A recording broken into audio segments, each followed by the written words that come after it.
இந்தி ஆதிக்கத்தின் சின்னம், டெல்லியின் சின்னம், மறுநிருபத்தின் சின்னம், பிரிவினையின் சின்னம், அநீதியின் சின்னம், அதனால் தான் எதிர்க்கிறோன்னு சொன்னேன். அடிச்சு கையை தட்டி அரங்கத்தை அதிர வச்சுட்டான் அந்த தம்பிகள். அவங்க இதுவரைக்கும் அப்படி ஒரு பேச்சு கேட்டிருக்க மாட்டாங்க. நான் இன்னைக்கு அப்படி தலைவர் முன்னாடி பேசுறேன். வாய்ப்பை தந்த தலைவருக்கு நன்றி சொல்லி விருப்பமில்லாமல் விடைபெறுகிறேன். நன்றி, வணக்கம். தனித்து நின்றாலும் வெற்றி பெறுவோம். 2 பவர்ஃபுல் எதிரிகள் இருக்காங்க, அதை மறந்துட்டீங்களா?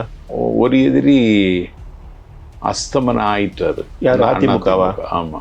ஒரு எதிரிக்கு எதிர்ப்பு அதிகமாயிடுச்சு. ரெட்டையில எம்ஜிஆர் ஜெயலலிதான ஒரு கூட்டம் இன்னிவரை இருக்கா இல்லையா? அந்த கூட்டமெல்லாம் எங்கள்கிட்ட வந்துடுச்சு. காங்கிரஸை நீங்க இழுக்கிறது நீங்க இல்ல எடுத்தாச்சு. காங்கிரஸ் எடுத்தாச்சு. இன்னைக்கு இந்தியாவில் நம்பிக்கைக்குரிய தலைவர் ராகுல் காந்தி தான். ராகுலோட நண்பர்லாம் உங்க ஆபீஸ் வந்தாரு, பேசினாரு. ஒரு சில தற்குறிகள் எடுத்த எடுப்பிலே என்ன முதலமைச்சர் பதவி ஆசையான்னு இதெல்லாம் கேட்குறாங்க. எடுத்த எடுப்பிலே வெற்றி பெற்றவர் என்டிஆர் இல்லைன்னு நினைக்காதீங்க. தமிழ்நாட்டில் எங்கள் தலைவர் விஜய் வடிவத்தில் எழுந்து நிற்கிறார். என்டிஆரும் எம்ஜிஆரும் செய்த அதிசயத்தை எங்கள் தலைவர் இந்த மண்ணில் செய்ய போகிறார். என்னுடைய படங்களை சாதாரண மக்கள் தான் பார்க்குறாங்க. ரொம்ப அடித்தள மக்கள் தான் பார்க்குறாங்க. வண்டி ஓட்டுபவர், ரிக்ஷா ஓட்டுபவர், இவங்க தான் பார்க்குறாங்க. அவன்கிட்ட போய் நம்ம அவனோட மொத்த சேவிங்ஸையும் காலி பண்ணக்கூடாது, அந்த மாதிரி விற்கக்கூடாது, நம்ம ஒத்துக்க மாட்டேன் அப்படின்னு அவர் இன்னைக்காக பேசியிருக்காரு. அதுக்கு தேவையில்லை. இந்த கூட்டம் ஒரு ஆவேசமான கூட்டம். இந்த கூட்டம் எப்படி ஓட்டா சீட்டா கன்வெர்ட் ஆகுன்னு யாருக்குமே தெரியாது, விஜய் உள்பட. விஜய்க்கு தெரியாதுன்னு எப்படி சொல்லுவீங்க நீங்க? உங்களை மாதிரி வலைத்தளத்தில் சொன்னீங்களா? நான் கேட்குறேன், இப்படி ஒரு பர்சனாலிட்டி தமிழ்நாட்டில் எந்த கட்சியிலாவது இருக்கானா? என்ன கிள்ளுக்கிற மாதிரி பேசுறீங்க?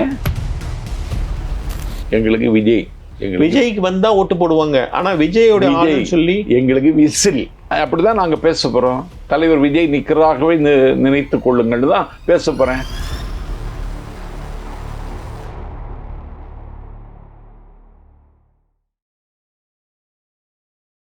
வணக்கம். வாவ் தமிழா நண்பர்களே, தமிழக வெற்றி கழகத்தின் பரப்புரை செயலாளர் நாஞ்சில் சம்பத் அவர்களை சந்திக்கிறோம். வணக்கம் சார். வணக்கம். நீங்க தாவேக்கால சேர்ந்து சரியா 2 மாசங்கள் கூடி போச்சு. இந்த 60 நாட்கள் பயணம் எப்படி இருக்கு? 60 நாட்கள் பயணம் மகிழ்ச்சியாக இருக்கிறது, மன நிறைவாக இருக்கிறது. எனக்குள் ஒரு உற்சாகம் பள்ளி கொண்டு கிடக்கிறது. ஒரு உத்வேகம் என்னை அரவணைக்கிறது. ஒரு நம்பிக்கை என்னை இயக்குகிறது. நல்ல மன நிறைவா இருக்கு. நீங்க தமிழ்ல நிறைய விளையாடுவீங்க. காற்றை கூட கைது செய்பவர்கள் அப்படின்லாம் பேசுவீங்க. ஆமா. இதெல்லாம் தாவேக்கா தொண்டர்களுக்கு புரியுதா? கடந்த 25ஆம் தேதி ஜனவரி 25 பூதத்தாழ்வார் பிறந்த புனிதம் பூத்து குலுங்குகிற கடல் மலை, கல்லெல்லாம் சிலை செய்த பல்லவ சாம்ராஜ்யத்தின் தலைநகரில் நடந்த மாவட்ட நகர ஒன்றிய செயலர்கள் கூட்டத்தில் நான் பேசினேன் தலைவர் முன்னாடி. தித்திப்பான அனுபவம். நீங்க கேட்டீங்களே, இவ்வளவு இப்படியெல்லாம் பேச அவங்க கேட்பாங்களான்னு பேச ஆரம்பிச்சேன். பொருள் படைத்தோர்கள், அன்னைக்கு மொழிப்போர் தியாகிகள் நினைவு நாள். பொருள் படைத்தோர்கள் உன்னை புறக்கணித்த பொழுதும் தமிழை உனக்காக இழப்பதற்கு என்னிடத்தில் ஒரு உயிர் இருக்கிறது என்று அக்னி பர்வதங்களை அணைத்து கொண்டு ஆவிகள் துறந்த மொழிப்போர் தியாகிகளின் நினைவு நாள் இந்த நாள். அன்னை தமிழுக்காக ஆவி துறந்தவர்களின் நினைவை அனுஷ்டிக்கிற நாள் இந்த நாள். சமயம் மனிதனை ஒன்றிணைக்காது, சாதி மனிதனை ஒன்றிணைக்காது, மொழி மட்டும்தான் ஒன்றிணைக்கும். மொழி என்பது என்னுடைய முகம், என்னுடைய முகத்தில் அடுத்தவனுடைய முகவரி எழுத அனுமதிக்க முடியாது. மொழி என்பது என்னுடைய கலாச்சாரத்தை காப்பாற்றுகிற கவசம். இந்த கவசத்தை நான் கழற்றி எறிந்து விட முடியாது. மொழி என்பது எனக்கு உள்ளாடுகிற உயிர், இந்த உயிரை நான் துறக்க முடியாது அப்படின்னு சொல்றேன். கை தட்டி 6 வாரம் செய்கிறான். நாங்கள் இந்தி எதிர்க்கவில்லை, இந்தி திணிப்பை தான் எதிர்க்கிறோம். Hindi is a symbol of domination. Hindi is a symbol of Delhi. Hindi is a symbol of North. Hindi is a symbol of religion. Hindi is a symbol of Manadharma. Hindi is a symbol of disintegration. Hindi is a symbol of discrimination. Hindi ஆதிக்கத்தின் சின்னம், டெல்லியின் சின்னம், மறுநிருபத்தின் சின்னம், பிரிவினையின் சின்னம், அநீதியின் சின்னம், அதனால் தான் எதிர்க்கிறோன்னு சொன்னேன். அடிச்சு கையை தட்டி அரங்கத்தை அதிர வச்சிருந்தான் அந்த தம்பிகள். அவங்க இதுவரைக்கும் அப்படி ஒரு பேச்சு கேட்டிருக்க மாட்டாங்க. நான் அன்னைக்கு அப்படி தலைவர் முன்னாடி பேசுகிறேன். தாவேக்கா வந்து எல்லா அலையன்ஸ்லாம் ஒன்று ஒன்றும் அங்கங்கே சேர்ந்துட்டு இருக்கு. தாவேக்காக்கு இன்னி வரலும் ஒரு பவர்ஃபுல்லான கட்சி வரல. தாவேக்கா இந்த தேர்தலில் தனித்து விடப்படுமோ? அதுக்கு இன்னும் நேரம் இருக்குது. தனித்து விடப்படாது. ஆனால் தனித்து நின்றாலும் வெற்றி பெறுவோம். 2 பவர்ஃபுல் எதிரிகள் இருக்காங்க, அதை மறந்துட்டீங்களா? ஒரு எதிரி அஸ்தமனம் ஆயிட்டாரு. யார்? அதிமுகவா? ஆமாம். ஒரு எதிரிக்கு எதிர்ப்பு அதிகமாயிடுச்சு. நீங்கள் அஸ்தமனம் சொந்த நாள் அஸ்தமனம் ஆயிடுமா? ரெட்டையில எம்ஜிஆர் ஜெயலலிதான ஒரு கூட்டம் இன்னிவரும் இருக்கா இல்லையா? அந்த கூட்டமெல்லாம் எங்கள்கிட்ட வந்துடுச்சு. எம்ஜிஆரை நேசிக்கிறவர்கள், ஜெயலலிதாவை நேசிக்கிறவர்கள் எங்கிட்ட வந்துடுறாங்க. எங்கள் தலைவர் அழகாக சொன்னார், எனக்கு ரோல் மாடல் எம்ஜிஆரும் ஜெயலலிதா தான் ஒன்று. அன்னைக்கு அந்த கூட்டம் எங்கிட்ட வந்துட்டு எடப்பாடி கும்பல் சனி பிடிச்சிருச்சு அன்னைக்கு. சரி, எம்ஜிஆரும் ஜெயலலிதாவும் ரோல் மாடலுங்கிறீங்க, அண்ணாவையும் சேர்த்துக்கிறீங்க உங்கள் படத்தில், பெரியாரையும் சேர்த்துக்கிறீங்க. அப்புறம் உங்களுக்குன்னு என்னதான் ஐடென்டிட்டி இருக்குது? யாரை எதுக்குறீங்க? எதுக்காக நீங்கள் உங்கள் கட்சி சொல்லுங்கள். ஏன்னா அவங்களுடைய ஐகான்ஸ் எல்லாரையும் உங்கள் பக்கம் வச்சுட்ருக்கீங்க.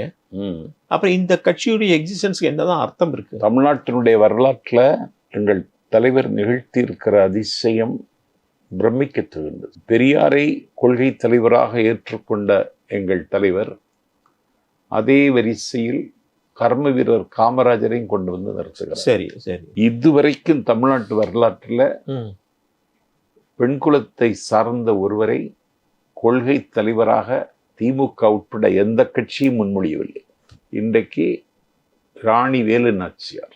இல்லை, திமுக சொல்லலைன்னா கூட மூலூர் ராமாரமிருத்த அம்மையார்லாம் பார்த்தீங்கன்னா நிறைய பேசுவாங்க. அங்கே கொள்கை தலைவராகவே ராணி வேலு நாச்சியாரை முன்னிறுத்திடுறோம். இல்லை, அதெல்லாம் வந்து உங்களுடைய ஒரு முகவரிக்கு அதெல்லாம் சேர்க்குறீங்க. அது மாதிரி அஞ்சலை அம்மாளையும் நாங்கள் முன்னிறுத்திட்டோம். ஒரு பெண் தலைவர்களை கொள்கை தலைவராக ஏற்றுக்கொண்ட ஒரே தலைவர் எங்கள் தலைவர் தான். சார், நீங்கள் அவங்களெல்லாம் ஏற்றுக்கிறீங்க நம்ம மறுக்கலை. ஆனால் நீங்கள் வந்து நிகழ்கால ஆட்கள் இப்போ வாழ்ந்து படிந்தவர்கள் இப்போ இருக்கிறவங்க எல்லாருமே நீங்கள் வந்து ஒன்று அந்த தலைவர்கள்லாம் ஏற்றுக்கிட்டீங்க, இன்னொரு பக்கம் அந்த கட்சியிலேருந்து வரவங்களாம் சேர்த்துக்கிறீங்க. ஜேசிடி பிரபாகர்லேருந்து ஆரம்பித்து செங்கோட்டையிலேருந்து நீங்கள் உள்பட எல்லாரையும் உள்ளே கொண்டு வரீங்க. அப்படி என்னதான் இருக்குது? அது வந்து ஒரு குரூப்பு திமுகவுக்கு போதுன்னா இன்னொரு குரூப்பு தேவைக்கு வருது. அப்புறம் உங்களுக்கு என்ன ஐடென்டிட்டி இருக்குது? எங்களுக்கு ஐடென்டிட்டி ஒரே ஐடென்டிட்டி விஜய் தான். ஏன்னா நீங்கள் தான் அடிக்கடி ஊழலற்ற ஒரு ஆட்சி அமைப்போங்கிறீங்க. ஆமாம், ஊழலற்ற நிர்வாகத்தை தருவோம்னு சொல்லி ஆமாம் ஒரு உத்தரவாதத்தை தந்துட்டாரு. ஆனால் ஊழலான ஆட்கள் எல்லாரும் உத்தரவு. யார் ஊழல்? ஜேசிடி பிரபாகரனா? செங்கோட்டையன்லாம் வந்து செங்கோட்டையனுக்கு ஊழல் வழக்கு இருந்துச்சு, அவர் குற்றமற்ற நிரூபிக்கப்பட்டு வந்திருக்கிறாரு. நீங்கள் அந்த கிரைட்டீரியாவில் உங்களுக்கு வந்து எல்லாரையும் தான் உள்ளே சேர்க்குறீங்க. உங்களை பொறுத்தவரை யார் வேணா உள்ளே சேர்ப்பீங்க. யார் வேணாலும் சேர்க்கலையே. எப்படி சேர்க்கலையே? ஊழல் பெருவழியை சேர்க்கலையே. ஊழல் பெருவழி உங்களுக்கு வேணும் ஆளு. கேசி வீரமணி ஊழல் பெருவழி. அவர் வந்து சேர்க்க மாட்டீங்க. பாஸ்கர் அவங்கெல்லாம் வந்து சேர்க்க மாட்டீங்களா? அவங்கெல்லாம் வந்து வரலையே. நாங்கள் ஊழல் பெருவழி சேர்க்கலை. இப்போ காங்கிரஸ் தான் சேர்ப்பேங்கிறீங்க. காங்கிரஸ் ஃபில்டர் பண்ணி சேர்க்க போறீங்க. காங்கிரஸ் தான் ஒட்டுமொத்தமாக சேர்க்க போறீங்க. அலையன்ஸ் வந்ததுன்னா. ஆமாம், இன்னைக்கு இந்தியாவில் நம்பிக்கைக்குரிய தலைவர் ராகுல் காந்தி தான். இந்தியாவினுடைய விடுதலைக்கு பாடுபட்டது காங்கிரஸ் தான். அண்ணல் காந்தியடிகளும் பண்டிட் ஜவஹர்லால் நேருவும் சுபாஷ் சந்திர போஸும் நிர்மாணித்த இயக்கம் அந்த இயக்கம். இன்னைக்கு நேருவின் மீது தான் கல்லறிகிறார் மோடி. நேருக்கு பேரை சொல்றதுக்கு இந்த ஆளுக்கு தகுதி இருக்கா? நேரு இந்த நாட்டில் அமெரிக்காவினுடைய அதிபர். இன்னைக்கு இருக்கிற அமெரிக்கா அதிபர் இல்லை, அன்றைக்கு இருந்த அதிபர் ஜான் கென்னடி. அவரை பேர் சொல்லி கூப்பிடுற இடத்துல இருந்தார். இந்தோனேஷியாவினுடைய அதிபர் சுகர்னோ, எகிப்தின் அதிபர் நாசர், டிட்டோ, இவர்களெல்லாம் ப்ளீஸ் சிட் டவுன் என்று சொல்லுகிற இடத்துல இருந்தார். அவருடைய மனைவி கமலா அம்மா உடல் நலிவுற்று வெளிநாட்டில் சிகிச்சை பெறுவதற்கு இத்தாலிக்கு சென்ற பொழுது, இத்தாலியில் துருக்கி சென்ற பொழுது அவரை சந்திப்பதற்கு முசோலினி விரும்பினார். அப்போ என்ன சொன்னார் தெரியுமா நேரு? என்னை சந்திக்கிற தகுதி அவனுக்கு இல்லை, அன்ஃபிட்டு, அவருக்கு இல்லைன்னு சொல்லிட்டு சந்திப்பதை மறுத்தவர் அவர். இந்தியாவினுடைய விடுதலைக்காக 10 ஆண்டு காலம் நைனிட்டால் சிறையில் தவம் இருந்தவர். நீங்கள் சொல்கிற நேரு அந்த காங்கிரஸ் வேற, இப்போ இருக்கிற காங்கிரஸ் வேற இல்லை. அதை விட கூர்மையான தலைவராக என் கண்ணுக்கு தெரிகிறார் ராகுல். ஆமாம், நேற்றுக்கு நாடாளுமன்றமே அதிர்ந்தது. சரி, இப்போ காங்கிரஸை வந்து நீங்கள் வந்து இழுக்கிறதுக்கு நீங்கள் வந்து மறைமுகமாக நிறைய. நாங்கள் இழுக்க ஒன்றும் செய்யலை. இழுக்கவும் இல்லை, அதற்கான பேச்சுவார்த்தையோ அதுக்கான முயற்சியோ ஒன்றும் நீங்க வந்து காங்கிரஸ் வந்து உங்களுக்கு வேணாம்னு நினைக்கிறீங்களா? இப்ப நாங்க காங்கிரஸை இழுக்கல, முயற்சிக்கல, அதுக்கான பேச்சுவார்த்தை நடத்தல. காங்கிரஸ்ல அந்த எண்ணம் வந்துடுச்சு. நீங்க மறைமுகமா நீங்க யார்ட்டையும் பேசலங்கிறீங்க? இல்ல இல்ல இல்ல, அதெல்லாம் எங்க தலைவர் செய்ய மாட்டார். ராகுலோட நண்பர்லாம் உங்க ஆபீஸ் வந்தாரு, பேசினாரு, ஒரு ஃப்ரெண்ட்ஷிப் முறையில பேசி அனுப்பினாரு. அவர் எதுக்கு வர்றாரு இப்ப இந்த சமயத்துக்கு எதுக்கு வர்றாரு? அதைத்தான் சொன்ன, காங்கிரஸ் கட்சிக்குள்ள அப்படி ஒரு எண்ணம் கருவாகி உருவாகி இன்றைக்கு காயாகி கனிந்து வருகிறது. சரி, சப்போஸ் காங்கிரஸ் வந்தாருன்னா என்ன சீட் கொடுப்பீங்க? தலைவர் தான் முடிவு சொன்ன, அதெல்லாம் நமக்கு தெரியாது. பட் காங்கிரஸ் வருவாங்கன்னு இலவு காத்த கிளி போல காத்திருக்கீங்க. இலவு காத்த கிளி கிடையாது, நாங்க வெற்றி சமவெளியில நிக்கிறோம். நீங்க வந்து ஊழலை எதிர்த்து பேசுறீங்க. ஊழல் கூடவே கூடாதுங்கிற உங்க தலைவர் கூட சமீபத்தில் கூட சொன்னாரு, நான் வந்தா ஊழலை அலோவ் பண்ணவே மாட்டேன் அப்படிங்கிறத ரொம்ப ரொம்ப தெளிவா சொல்றாரு. ஒரு பக்கம் இதை சொல்றாரு, அவருடைய படங்களுக்கு 1000, 1500, 2000 டிக்கெட் விற்கிறாங்க. அதை அவரால் முதல்ல கட்டுப்படுத்த முடிஞ்சுதா? அவர் தெரியாதா? இது அவருடைய தெர்ரி கில்லிலேருந்து ஆரம்பிச்சு அந்த காலத்துலேருந்து நடக்குது. இது அதுக்கு வேற ஊழல்னு எப்படி சொல்லுவீங்க? அது பின்ன என்னது? இது அதெல்லாம் சினிமாங்க, அதெல்லாம் ஒரு ஆர்வத்தில் அவங்க வாங்குறாங்க, விற்கிறாங்க, சரி பார்க்குறாங்க. அதெல்லாம் சரி சார், என்னுடைய படங்களை சாதாரண மக்கள் தான் பார்க்குறாங்க, ரொம்ப அடித்தள மக்கள் தான் பார்க்குறாங்க, வண்டி ஓட்டுபவர், ரிக்ஷா ஓட்டுபவர், இவங்க தான் பார்க்குறாங்க. அவன்கிட்ட போய் நம்ம வந்து அவனோட மொத்த சேவிங்ஸையும் காலி பண்ணக்கூடாது, அந்த மாதிரி விற்கக்கூடாது, நம்ம ஒத்துக்க மாட்டேன் அப்படின்னு அவர் இன்னைக்காக பேசியிருக்காரு. அதுக்கு தேவையில்லை. இல்லை, அது தொடர்ந்து நடந்திருக்கா இல்லையா? அவருக்கு இதெல்லாம் தெரியாது நடக்குது. அதுக்கு தேவையில்லை, அது ஒரு பிரச்சனையும் கிடையாது. இதைத்தான் ஜெயக்குமார் ஆணித்தரமா பேசுறாரு. யாரு? ஊழலை பத்தி பேசுறவர் ஏன் ஒரு பிளாக் டிக்கெட் வைக்கிறது சொல்ற? ஜெயக்குமார், அதிமுக ஜெயக்குமார் பேசுறாரு. அதெல்லாம் ஒரு பொருட்டே கிடையாது. நீங்க பந்தை தான் உதைக்கணுங்க, ஆளை உதைக்காதீங்க நீங்க. அதெல்லாம் பிரச்சனை. இன்னைக்கு கரண்ட் நிலைமைறா என்ன? நாங்க எங்க நிக்கிறோம், எங்களுடைய நிலைப்பாட்டில் நாங்க எவ்வளவு வேகமா முன்னேறிட்டு இருக்கோம். இந்திய அரசியல் வரலாற்றில் 2 அரசுகளை, 2 வல்லாதிக்கங்களை எதிர்க்கிற ஆளுமையும் ஆற்றலும் துணிச்சலும், ஒளியும் ஆற்றலும் ஓம்பா ஈகையும் அழியும் என்றுவே ஆய்ந்துரைத்தன்றுன்னு நம்முடைய பாட்டு. இதுதான் பாடாண்டினைன்னு பேரு. அதற்கு பொருத்தமான ஒரே தலைவன் இன்றைக்கு இந்திய அரசியல் களத்தில், தமிழ்நாட்டு அரசியல் களத்தில் எங்கள் தலைவர் விஜய். பல கட்சிகளினுடைய உறக்கத்தை கரைத்திருக்கிறார். பல கட்சிகள் சேதாரமாகி கொண்டிருக்கிறது. சில கட்சிகள் காணாமல் கல்லறைக்கு போய் கொண்டிருக்கிறது. தமிழ்நாட்டு அரசியலில் எங்கள் தலைவர் விஜய் இன்றைக்கு சமீப காலத்தில் உருவாக்கி வருகிற தாக்கத்தை தமிழ்நாட்டில் இதுவரைக்கும் எந்த தலைவரும் ஆற்றவில்லை என்பதை பதிவு செய்கிறேன். இல்லை, ஆந்திராவில் என்டிஆர் அந்த வேலையை செஞ்சார். தமிழ்நாட்டின் என்டிஆர் தான் இன்னைக்கு விஜய். அது வந்து ஆந்திராவில் வந்து என்டிஆரை எல்லாம் தெய்வமாக பார்த்தாங்க, ராமராவே பார்த்தாங்க. அது வேற கதை. அது ரொம்ப காலமாக என்டிஆர் எப்படி பார்த்தாங்க, அது எப்பயோ நடந்த ஒரு விஷயம். ஆந்திராவில் நடந்தது, தமிழ்நாட்டில் அது மாதிரி நடக்கவே இல்லை. அதுதான் இங்கே சில தற்குறிகள் எடுத்த எடுப்பிலே என்ன முதலமைச்சர் பதவி ஆசையான்னு எல்லாம் கேட்குறாங்க. எடுத்த எடுப்பிலே வெற்றி பெற்றவர் என்டிஆர் இல்லைன்னு நினைக்காதீங்க. தமிழ்நாட்டில் எங்கள் தலைவர் விஜய் வடிவத்தில் எழுந்து நிற்கிறார். என்டிஆருக்கு ஒரு இமேஜ் இருந்தது, கடவுளுங்கிற இமேஜே அவருக்கு இருந்தது. அவருக்கு கடவுளுங்கிற இமேஜ், இவருக்கு நாயகன் என்கிற இமேஜ். எனக்கு தெரிந்து இவ்வளவு வாலிபர்கள் எங்கேயும் நான் பார்த்ததில்லை. இந்த கூட்டம் வந்து ஒரு ஆவேசமான கூட்டம். இந்த கூட்டம் எப்படி வந்து ஓட்டா சீட்டா கன்வெர்ட் ஆகுன்னு யாருக்குமே தெரியாது, விஜய் உள்பட. விஜய்க்கு தெரியாதுன்னு எப்படி சொல்லுவீங்க நீங்க? இது வந்து அவர் நினைக்கிறாரு பெரிய கூட்டம் இருக்கு, இந்த கூட்டம்லாம் போலிங் பூத்துல வந்து இறங்கணும், பூத் கமிட்டியில உள்ள ஆட்கள்லாம் இதை கொண்டு வந்து சரியா சேர்க்கணும் இல்லையா? நான் கேட்கறத பாகமுவர்கள், போலிங் பூத்து இதெல்லாம் என்னைக்கு இங்க வந்துச்சு சொல்லுங்க. 1989 12 ஓட்டு போட்டவன் திமுகவுக்கு. எங்க கட்சி தோழன் பூத்துக்கு வரான், ஓட்டு போடுறான். கட்சி எங்க தலைவருக்கு ஓட்டு போட நினைக்கிறான், பூத்துக்கு வர்றான், ஓட்டு போட போறான். என்ன செய்வான் பாகமுகவர்? அவன் பாதையை மாற்றிடுவானா? என்னங்க, ஒரு பெரிய பாரம்பரியம் உள்ள ஒரு கட்சி அண்ணாவினுடைய அறிவியக்கம் பாகமுகவர்களை நம்பி இருக்கு, கொள்கையை நம்பி இல்ல, சாதனையை நம்பி இல்ல. இல்ல, கடைசி நிமிஷத்துல அது ரொம்ப முக்கியமான ஒரு விஷயம் தான் நம்ம அரசியல்ல. அதெல்லாம் கிடையாது. பாகமுகவர்கள் எங்கிட்டையும் இருக்காங்க, நாங்களும் அவங்களுக்கு பயிற்சி எல்லாம் கொடுத்துருக்கோம், அந்த வேலையும் நடந்துட்டு இருக்கு. ஆனா அதுதான் ஒரு வெற்றியை தீர்மானிக்கோடு நினைக்காதீங்க, மக்கள் தான் தீர்மானிப்பாங்க. இல்ல, அவங்க 2 பேருமே திராவிட கட்சிகள் 2 பேருமே பல தேர்தல்களை சந்திச்சவங்க. அவங்களுக்கு ஒவ்வொரு தெருவையும் ஒவ்வொரு மாடியும் அடையாளம் தெரியும். இந்த மாடியில எத்தனை இருக்காங்க, எத்தனை பேர் வந்தாங்க, எவ்வளவு பேர் ஓட்டு போலன்னு மத்தியானம் 3:30 மணிக்கு கணக்கு சொல்லிடுவாங்க.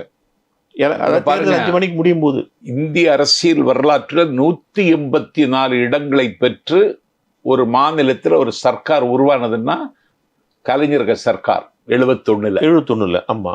72ல் அவரை திமுகவை விட்டு வெளியேற்றுகிறார்கள். எம்ஜிஆர் திண்டுக்கல்ல இடைத்தேர்தல் வருகிறது.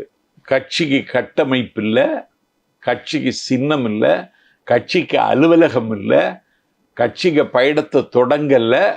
தேர்தல் வந்த உடனே வீசிய கையோடும் வெறுங்கையோடும் போய் மக்கள் தலைவர் எம்ஜிஆர் நிற்கிறார். ஒரு சுயேட்சை சின்னம் இரட்டை இலை கிடைக்கிறது. 184 இடங்களில் வெற்றி பெற்று தர்பாரில் உட்கார்ந்திருந்த கலைஞர் எம்ஜிஆர் எளிதில் கடந்து போகலான்னு நினைச்சாரு. மக்கள் தலைவர் எம்ஜிஆர் எடுத்த எடுப்பிலேயே மாயத்தேவருங்கிற ஒரு வேட்பாளர் நிறுத்தி வெற்றி பெற்று விட்டார். அன்றைக்கு திமுகவின் வேட்பாளராக நின்றவர் தென்னகத்தின் சேனாதிபதி என்று அழைக்கப்பட்ட அன்றைக்கு கலைஞரின் நம்பிக்கைக்கு பாத்திரமாக இருந்த பொன்முத்துராமலிங்கம் நின்னார். அடிச்சு தகர்த்துட்டு ஜெயிச்சிட்டார். 5 வருடத்துல 1977 ஆட்சிக்கு வந்துட்டார். என்டிஆரும் எம்ஜிஆரும் செய்த அதிசயத்தை எங்கள் தலைவர் இந்த மண்ணில் செய்ய போகிறார். இல்லை, அது அன்னைக்கு திமுக 3ஆம் இடம் தான் பிடிச்சி, NSV தான் 2வது இடம். அதெல்லாம் ஞாபகம் இருக்கு. அது எம்ஜிஆருடைய பலம் என்ன? எம்ஜிஆர் எத்தனை வருஷம் அந்த கட்சியை கூடையே அழிச்சு வந்தாரு. எத்தனை சினிமாக்கள்ல அந்த கொடியை காமிச்சாரு. கருப்பென்றும் சிவப்பென்றும் வேற்றுமையாய் எத்தனை பாட்டு பாடியிருக்காரு. கருப்பென்றும் சிவப்பென்றும் வேற்றுமையாய் கருதாமல் எல்லோரும் ஒற்றுமையாய் அப்படின்னு பாடினாரு. உதயசூரியனின் பார்வையிலே உலகம் விழித்து கொண்ட வேளையிலே என்று பாடினார். 3 எழுத்தில் என் மூச்சு இருக்கும், அது முடிந்த பின்னால் என் பேச்சு இருக்கும் அப்படின்னு சொன்னார். இன்னைக்கு எங்க தலைவர் 33 ஆண்டுகள் சினிமாவில் இருக்கிறார். 10 வயசுல மேடைக்கு சினிமாவுக்கு வந்துட்டார். இன்னைக்கு அவரு விஜய் மக்கள் இயக்கம்னு ஒன்று ஆரம்பிக்கிறார். கண்விழிக்காத கிராமங்கள்ல பாமரர்களுக்கு இந்த நாட்டில் முட்டை பால் ரொட்டி திட்டத்தை நடைமுறைப்படுத்தினார். இரவு நேர பள்ளி நடத்தினார், நூலகம் நடத்தினார். தமிழ்நாட்டு மக்கள் மத்தியில் இதெல்லாம் இன்னைக்கு பேசு பொருளாக இருக்கிறது. திக்கெல்லாம் புகழுகிற திருநெல்வேலியில ஒரு மாணவி தமிழ்நாட்டினுடைய முதல் மாணவியா +2ல தேர்ந்தெடுக்கப்பட்டார். ஒரு மரியாதை நிமித்தமாக தமிழ்நாட்டினுடைய முதலமைச்சர் அண்ணன் ஸ்டாலினை சந்தித்தார்.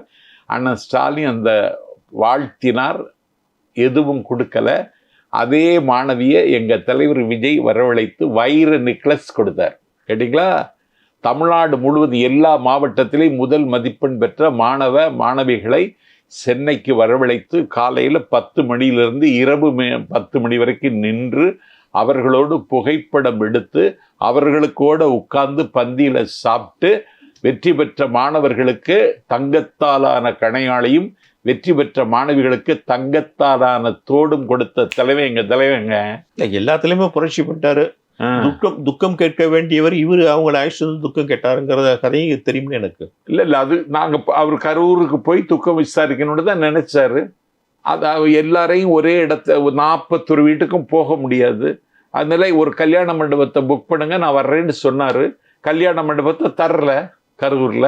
அதுக்கப்புறம் தான் அவங்கள பாதுகாப்பாக அழைச்சிட்டு வாங்கன்னு சொல்லி OBM டிராவல்ஸ்ல அழைச்சிட்டு வந்து அவங்களோட மனம் விட்டு பேசி உங்க கூட நான் இருக்கேன்னு சொல்லி அவர்கள் வருவதற்கு முன்னாலே அவங்க வீட்டுக்கு 20 லட்சம் ரூபாயை அனுப்பி அதற்கு பிறகு எங்கள் நிர்வாக குழு உறுப்பினர் மரிய வில்சன் கரூருக்கு சென்று 41 வீட்டில் போய் துக்கம் விசாரித்து எல்லா குடும்பத்துக்கும் 5000 ரூபாய் கொடுத்து 5000 ரூபாய் கொடுத்ததோடு மட்டும் இல்லை, நான் இறந்து போனாலும் இந்த ரூபாய் உங்களுக்கு வரும், அதுக்கு ஒரு ஏற்பாடு செய்தாச்சுன்னு சொல்லி இன்னைக்கு அந்த 5000 ரூபாய் மாதந்தோறும் போயிட்டு இருக்கு.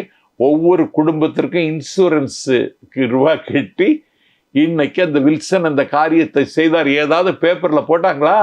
உங்களை மாதிரி வலைத்தளத்துல சொன்னீங்களா? நான் கேட்கிறேன், இப்படி ஒரு பர்சனாலிட்டி தமிழ்நாட்டில் எந்த கட்சியிலாவது இருக்கானா? என்ன கிள்ளுக்கிற மாதிரி பேசுறீங்க? திமுக என்ன செய்திருக்கும், என்ன செய்யும்? ஸோ அதை மனசில் வச்சுதான் கரூரில் இருக்க போறாரு தலைவர்.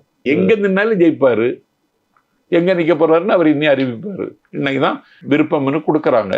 வேட்பாளர்களை தேர்வு செய்வதில் மிகப்பெரிய சிக்கலை சந்திப்பார்னு எல்லாரும் சொல்றாங்க. சிக்கல் தான், எல்லா கட்சியும் அது சிக்கல் தான். திமுகவுக்கு சிக்கல் இல்லையா? எல்லா கட்சியும் சிக்கல் தாங்க. ஆனா ஒவ்வொரு தொகுதியிலையும் வேட்பாளர்கள்னு அறிவிச்சதுக்கு அப்புறம் அந்த வேட்பாளர் முகம் தெரிந்தவங்களா இருப்பாங்க பல இடங்கள்ல, திமுகலையும் அதிமுகலையும். அதனால அவர் ஈஸியா என்னன்னு சொல்லி அணைச்சு கொண்டு போயிடுவாரு. விஜய்க்கு எல்லாருமே புதுசா இருப்பாங்க. இந்த புதிய வேட்பாளருக்கு மற்றவங்க எல்லாம் கோஆபரேட் பண்ணுவாங்களா? எங்களுக்கு விஜய்க்கு வந்தா ஓட்டு போடுவாங்க. ஆனா விஜயோட சொல்லி எங்களுக்கு விசில் அப்படிதான் நாங்க பேச போறோம். தலைவர் விஜய் நிற்கிறதாகவே நினைத்துக் கொள்ளுங்கள் தான் பேச போறேன். அவரோட போட்டியில 4-5 பேர் சீட்டு கேட்டவங்களாம் அவன் அப்படி நினைப்பானான்னு கேட்டேன். அவங்ககிட்ட கன்வின்ஸ் பண்ணுவோம், சமாதானம் பண்ணுவோம், 1000 வாய்ப்பு வரும். 2 வருஷம் குழந்தைங்க நம்மளும் சேர்த்துக்கிட்ட இவனால எம்எல்ஏ ஆயிடப்படுறாருன்னு சொல்லி இந்த போட்டி போறமையெல்லாம் வருமா வராதா? வரத்தான் செய்யும், இயல்பு தானே. Man is after trial creature. மனிதன் பலவீனமான ஜந்து. என்னுடைய இருப்பை இன்னொருவர் சந்தேகிப்பான், இல்லைன்னா பொறாமப்படுவான். அது இருக்க தானே செய்யும். அதெல்லாம் பார்த்துக்கலாம். சரி, இந்த எலெக்ஷனுக்கு மிகப்பெரிய பணம் தேவை. ஏன்னா இன்னைக்கு எலெக்ஷன்ஸ் வந்து பணம் இல்லாம எலெக்ஷன் நடத்த முடியாது. இதெல்லாம் எப்படி மேனேஜ் பண்ணுவாரு? அப்படி ஒரு கலாச்சாரத்தை இந்த நாட்டில் வச்சுட்டாங்க. பணத்தால முறியடிக்கணுங்கிறது என்னை பொறுத்தவரையில் அது உடன்பாடு இல்லை. அண்ணா எப்படி பணம் கொடுத்தா ஜெயிச்சார்? அண்ணா ஜெயிச்சது வந்து 57 ஜெயிச்சிட்டார். அது அந்த காலகட்டம் வேற. அதுக்கப்புறம் நம்ம கடந்து வந்து அப்படி ஒரு காலகட்டத்தை உருவாக்கணும். ரூபா கொடுத்து தானே கூட்டம் கூட்டுறான் திமுக. அது எல்லா கட்சியும் அப்படி தானே பண்றாங்க. எங்க கட்சி அப்படியா? தெரியல, எனக்கு தெரியல. இல்ல அவருக்கு சினிமாவுடைய முகம் இருக்கு, சினிமா அறிமுகம் இருக்கு, அதனால நேச்சுரலி பார்க்க வராங்க, அவ்வளவுதான். சினிமா முகத்துக்கு மரியாதை கூடுதலுங்க. ஊமைகளை பேச வைத்த பிருந்தாவன அண்ணா இந்த நாட்டில் அவரை மாதிரி படித்தவர் அவருக்கு முன்னாடியும் பின்னாடி உலக வரலாற்றிலே இல்லை. அந்த அண்ணா உலகை திருத்திய உத்தமர்களை, உலகை குளிச்சிய புரட்சிகளை, உலகம் உருமாறிய விதங்களை ஊரெல்லாம் சென்று பேசிய அண்ணா பேசலைன்னா ஆபிரகாம் லிங்கனை தெரியாது தமிழ்நாட்டு மக்களுக்கு. அண்ணா பேசலைன்னா சாக்ரட்டிஸை தெரியாது. அண்ணா பேசலைன்னா கரிபால்டியை தெரியாது. அந்த அண்ணா என்ன செய்தார் தெரியுமா? கலையையும் இலக்கியத்தையும் அரசியல் ஆயுதமாக மாற்றினார். சிவாஜி கண்ட இந்து சாம்ராஜ்யம் என்று அவர் எழுதிய நாடகத்தை அவரே அரிதாரம் குஸ்தி காக்கப்பட்ட வேடத்தில் நடிச்சாருங்க. அதை சரியா கலைஞர் பின்பற்றினார். எங்கள் தலைவர் வந்து பெரிய கலைஞன், மக்களின் உள்ளங்களை கொள்ளை கொண்டவர். தாவேக்காக்கு வெளிநாட்டு மிஷினரியிலேருந்து நிறைய பணம் வருது, அதை அந்த தெம்பில் தான் இருக்காங்க, அங்கே உள்ள சில தலைவர்கள் அங்கேருந்து வாங்குறாங்க அப்படின்னு ஒரு செய்தி அடிக்கடி வந்துட்டே இருக்கு. அதை கவனிக்கிறீங்களா நீங்கள்? நான் அதை நம்பவே இல்லையே. அப்படின்னா சும்மா இருப்பாங்களா பிஜேபி சர்க்கார்?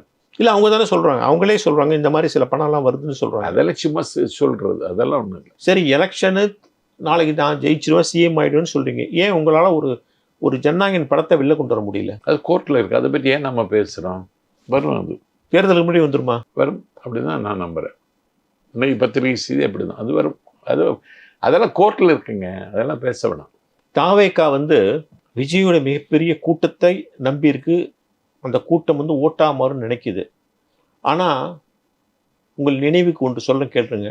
ஒரு எலெக்ஷனில் விஜயகாந்துக்கு எதிராக வடிவேலு பேசும்போது அவங்களுக்குள்ள பர்சனல் பிரச்சனை, அதனால் அதை பயன்படுத்தி கொண்டு திமுக வந்து வடிவேலு எல்லா மெடலும் ஏற்ற போது அப்போ வந்த கூட்டம் வந்து திமுகவுக்கு வந்த கூட்டத்தை விட இன்னும் ஜாஸ்தியாக வந்தது. ஸோ மிகப்பெரிய க்ரௌடு. அப்போ வந்து எல்லாருமே வந்து வடிவேலுவை வந்து அழகிரி பல ஊர்களுக்கு அழிச்சு போனார், முக்க அழகிரி. அப்படி ஒரு கூட்டம் வந்தது. அந்த தேர்தலில் திமுகவுக்கு டிசாஸ்டர் தான் பாக்கி இருந்தது. ஸோ இந்த கூட்டங்கள் வந்து பல நேரங்களில் நம்ம கண்ணை கட்டிடும். சம்பத்தோட கண்ணையும் கட்டுதா? வடிவேலுவையும் தலைவரையும் ஒப்பிடாதீங்க. முதல்ல ஒரு ஜனரஞ்சகமான கலைஞர். சரி, அதுக்கு பிறகு வடிவேலுக்கு கதை என்ன? ஒன்றுமே இல்லை. திமுக இந்த ஈனத்தனத்தை செய்யும். இப்போ சிவகார்த்திகனை பயன்படுத்துகிறாங்க. ஏன் அவரை பயன்படுத்துகிறாங்கிறீங்க? அவர் வந்து ஒரு நல்ல கான்செப்ட், இந்திய எதிர்ப்பு போராட்டம், அது பேஸ் பண்ண ஒரு கதையில் அவர் நடித்தார். என்னாச்சு? ஓரளவு ஓடிச்சே இல்லையே. அந்த படத்தை இப்போது எதுக்கு அவரை பயன்படுத்தி எடுத்தீங்க? சிவகார்த்திகேயனை காலி பண்ணிட்டாங்கன்னு கவலையில் இருக்கலாம். ஏன்னா அவருக்கு தயாரிப்பில் நான் ஒரு படம் நடித்தேன், நெஞ்சம் உண்டு நேர்மை உண்டு. சரி, படம் ஓடலை. படம் பார்த்த அன்னைக்கே மொக்கன்னு சொல்லிட்டாங்க எல்லாரும். ஒரு ட்விட்டு போட்டான். மாவட்ட செயல்கள் கூட்டத்தில் தலைவர் முன்னாடி பேசிட்டு அது எல்லா இடமும் போயிடுச்சு. பல கோடி செலவழித்து எடுக்கப்பட்ட பராசக்தி படத்தை நாஞ்சில் சம்பத் 15 நிமிடத்தில் காலி செய்து விட்டார். நான் அன்னைக்கு பேசுறது மொழிப்போர் பிரச்சனையே தான். அதனால நான் வடிவேல குறைச்சி மதிப்பிடலை. எங்கள் தலைவருக்கு வருகிற கூட்டம், எங்கள் தலைவர் வானமாக இருக்கிறார், இந்த தம்பிகள் சிறகாக இருக்கிறார். வானத்துக்கும் சிறகுக்கும் உள்ள உறவு. வடிவேலு அதை செய்ய முடியாது. அதனால ஒரு ஆச்சரியமான திருப்பத்தையும் நாட்டு மக்களுடைய விருப்பத்தை நிறைவேற்றுகிற தலைவராக களத்திறங்கிக்கிறார். சரி, தாவேக்கால உள்ள தலைவர்கள் இருக்காங்களே, 2ஆம் கட்ட 3ஆம் கட்ட தலைவர்கள் இருக்காங்கல்ல, அவங்களாம் முழு சுதந்திரம் இருக்கா? இருக்கு. எல்லாருமே விஜயை கண்டு ரொம்ப பயந்து பேசுறாங்க. நல்லது தானே. வார்த்தைகளை ரொம்ப அளந்து பேசுறாங்க. அப்படி நல்லது தானே. யார் தலைவர் தனக்கு அப்படிங்கிறதுல யார் சொல்லுபடி கேட்பது? ஆதவர்ஜனா சொல்லுபடி கேட்கறதா அல்லது வந்து புஷியான சொல்லுபடி கேட்பதா அப்படிங்கிறதுல நிறைய குழப்பங்கள் இருக்குன்னு நான் செய்தி கேள்விப்படுறேன். இல்லை, புஷியானது பொதுச் செயலாளருங்க. அந்த சரி. ரசிகர் மன்றத்தில் தலைவர் கூட ஒரு 1/4 நூற்றாண்டு காலத்துக்கு மேலாக பயணித்தவர். அவர் மிகுந்த நன்றி உணர்ச்சியோடு தான் இன்னைக்கு அவரை அந்த இடத்துல உட்கார வச்சிருக்காரு. இல்லை, அங்கேயும் உட்கட்சி புகைச்சல் இருக்குன்னு சொல்றாங்க. உட்கட்சி புகைச்சலுக்கு இடம் கொடுக்க மாட்டார் தலைவர். அன்னைக்கு நீங்க பேசுனதை கேட்டீங்களா? செயல்படணும், செயல்பட விடணும் அப்படின்னாரு. செயல்பட விடணும்னு சொல்லி இந்த பக்கம் பார்த்தாரு. ஆமா, அப்ப யாரோ இருக்காங்கன்னு அவர் தலைவருக்கே தெரியுது சொன்னார். அவ்வளவுதான், வேற ஒன்றும் இல்லை. இதெல்லாம் ஒரு கட்சியில் இருக்கத்தான் செய்யும். இதை சொல்றீங்களே, திமுக என்ன நடக்குன்னு தெரியுமா உங்களுக்கு? தம்பி உதயநிதியை முன்னிறுத்துவது திமுகவில் பல பேருக்கு உடன்பாடு இல்லை. உடன்படாமே அவர் டெபுட்டி சிஎம் ஆனாரு. டெப்டி சிஎம் ஆக்குனது முதல்வர். முதல்வருக்கு கஞ்சாடை பார்த்து கடமையாற்ற வேண்டும் என்று திமுக நிர்வாகிகள் கருதினால் அதில் தப்பு இல்லை. சரி, இன்னைக்கு தென்மண்டல பொறுப்பாளர்னு சகோதரி கனிமொழியை போட்டிருக்காங்க. எனக்கு வந்து தகவலை சொல்கிறேன், கனிமொழி பாளையங்கோட்டை தொகுதியில் நிற்பதற்கு பிளான் போடுகிறார்.